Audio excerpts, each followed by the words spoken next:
Now we present Queen Esther. Step forward.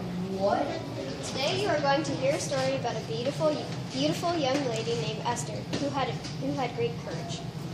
Every March, all around the world, Jews celebrate Purim, a holiday to remind them of a time when the Jewish people lived in Persia and were saved from being killed. They fast, have a feast, and retell the story of how they were saved.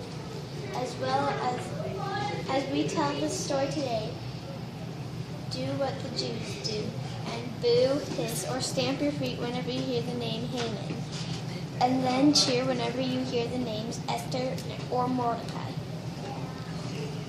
Long ago, Jerusalem was invaded, the city destroyed, and many Jews were carried away as slaves into Persia. After many years, some of the Jews were allowed to go back, but some stayed in Persia, even though they weren't treated well. One of these Jews, still in Persia, was a young girl named Esther. Who's Esther? Step forward. She was an orphan who was raised by her cousin Mordecai. Who's Mordecai? Step forward. What are you guys supposed to do when you hear Esther and Mordecai? Okay. Yay! Who loved her like his own daughter.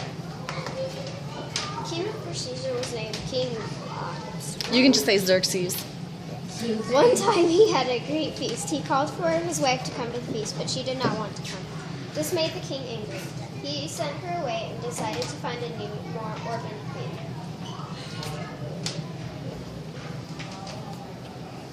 The king desires a new queen. All beautiful young women are to be brought to the palace. The beautiful girl that pleases the king will become the new queen. Finally, all the girls are gathered into the palace and dressed for the king.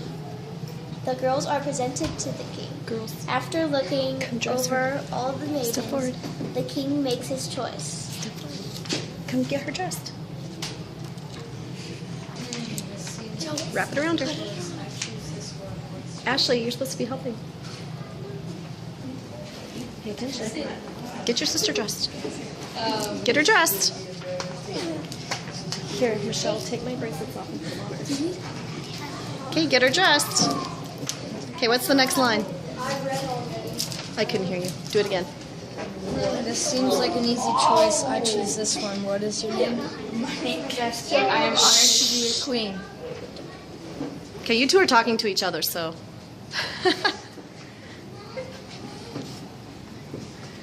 Wow.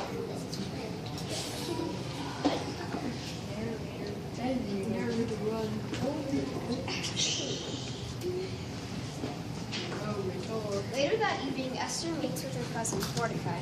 Mordecai. That's right. Yes, my child, Esther, you have been chosen. But don't forget that you are a Jew. Many people in this country hate the Jews. You must keep it a secret.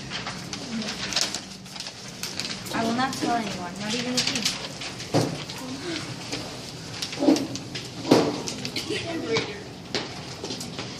Narrator 1.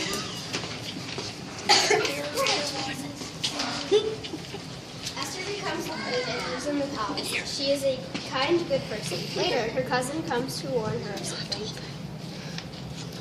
Esther, I overheard the two of the king's guards talking. They were plotting to kill the king. You must get word to the king. Do not worry, I'll tell the king.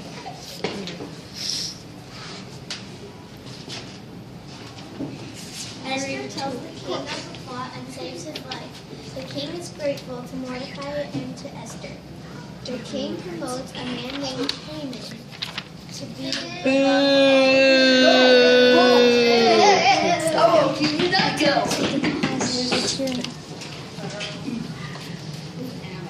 My name is Haman. I am a great person and with power, and therefore all the servants must bow down to me. I will not bow down to you. I know how much you hate the Jews and you are cruel to my people. You must bow down to me. I will not bow down to you. Narrator. Haman is so mad at Mordecai. Don't bow down to him. He decides to punish all the Jews. He thinks of a plan and goes to the king.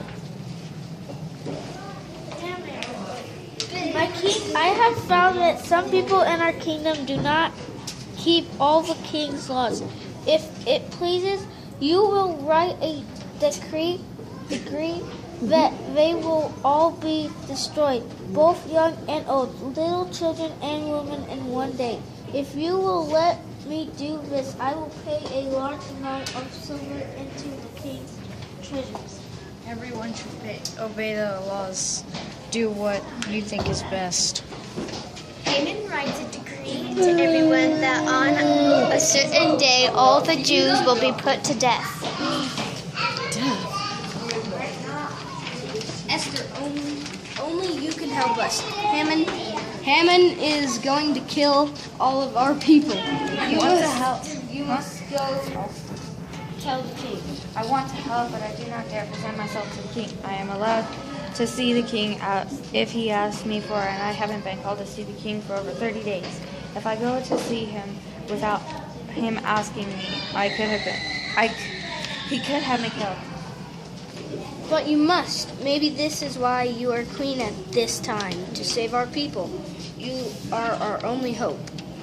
Okay, I will. If I perish, I will perish. Please have everyone fast and pray for me these 3 days.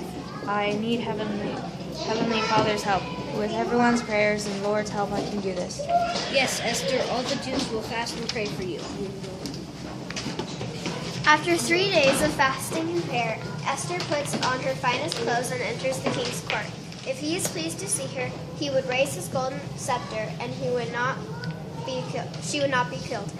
He stands in front of the king and waits. She hardly dares to breathe when the king looks up. He sees her and holds out his scepter to her, allowing her to come in. Esther, I am glad to see you. I offer you whatever you want, even if it is half of the kingdom.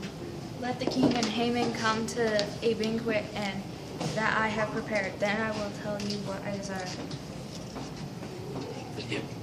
Haman was thrilled to be invited to eat with Esther and the king. Servants, I have been invited to eat with the queen and king. Mordecai still refuses to bow down to me. I will not have it. He must show me respect. And I order you to build a gallows to hang Mordecai from.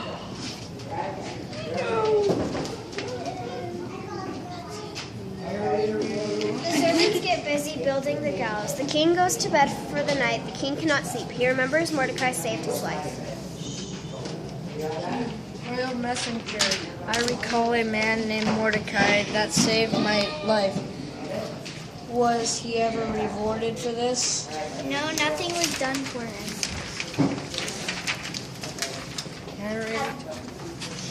At that moment, Haman enters the court, hoping to speak to the king about hanging Mordecai from the newly built gallows.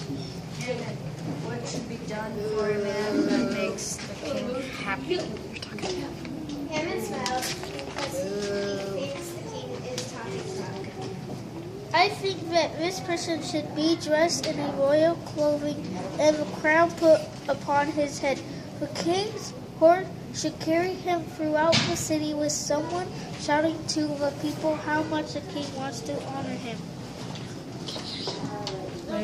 Great idea. Quickly, Haman. Go out and let the Jew Mordecai and do all this for him. Haman was shocked.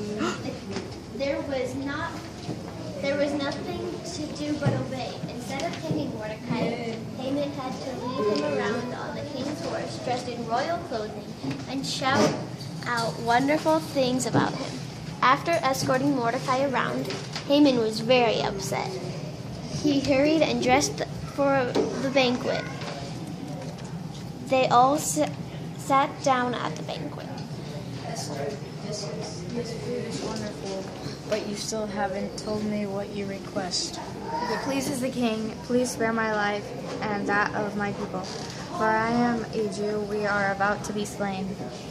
I don't understand who wants to kill you or the Jews. The person is Haman. I decree he had a sign will allow all Jews to be killed, and myself, O king. I know a king's decree cannot be changed, but could you please allow the Jews to defend themselves on that terrible day they are to be slaughtered? What? Haman, you tricked your king. Take him away. Dun dun dun! Take him away.